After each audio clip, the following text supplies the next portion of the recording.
So this is Rockbridge State Park. It's right outside of Columbia, where we live. And it's called Rockbridge because of the tunnel or cave you just saw that's formed into kind of like a tunnel. A natural bridge with that cave, the way it was created. So that's where the name comes from, Rockbridge.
Leam and I were laughing, saying this is like God's air conditioner because the temperature here is so much cooler. It's almost unbelievable. It's probably, what, 85 degrees, you think? Yeah. It's probably 85 degrees out, but down here it's definitely a solid, 56 or 60, somewhere in there. Much cooler, obviously cave temperature. But there's a breeze coming up out of this cave. There's a breeze coming up out of there that's just like cool air blowing. It's awesome. It's like an air conditioner.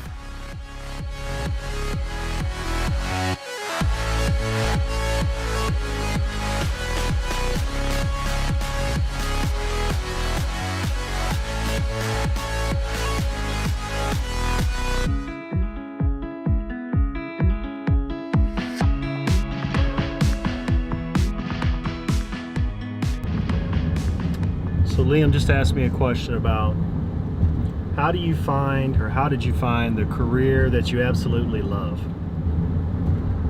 And for me, I think that was a difficult answer, or there's a difficult answer to that, because I don't think I found the career I absolutely loved until much later. So it started out with, I thought I wanted to do engineering. And then I started doing some engineering work and I found out I didn't really enjoy engineering. So then I migrated into computer consulting because of my experience with CAD and CAM work on engineering stuff. That led me to computers, and I did computers for a long time, but then what I found is that computers were becoming more and more, in my opinion, like being a copier salesman or a copy repairman, and they were becoming much more like toasters. So before long, people will just replace their toaster. There's no reason to get it repaired anymore, and I saw computers becoming much the same way. I think there are still places for computer people, but it's much more in the programming world, I believe. So I transitioned out of that and went into real estate, and I enjoyed real estate, except for the fact that I was gone from home a lot. I traveled a lot. I owned property that was in other states, and then in 2008 in the United States we had a real estate crisis, and that pretty much convinced me that I didn't want to be in real estate again for a while. So I got rid of most of that, and that's when really just entrepreneurship sort of kind of kicked in, where I enjoyed business creation. So I got involved in creating an insurance underwriter. I got involved in the medical practice portion of the business. I still own a little commercial real estate, a small thing, and for me it became sort of multifaceted, that what I enjoyed was creating businesses and seeing them operate. But then once they're kind of up and going, I don't want to necessarily be involved in all of the day-to-day operations, although I do still get involved in many of them. The insurance underwriter was sold off to a national organization, which was very good. And so now I'm just kind of toying around with some real estate and some medical practice stuff. And the thing that I like about that is it's got real people involved, people with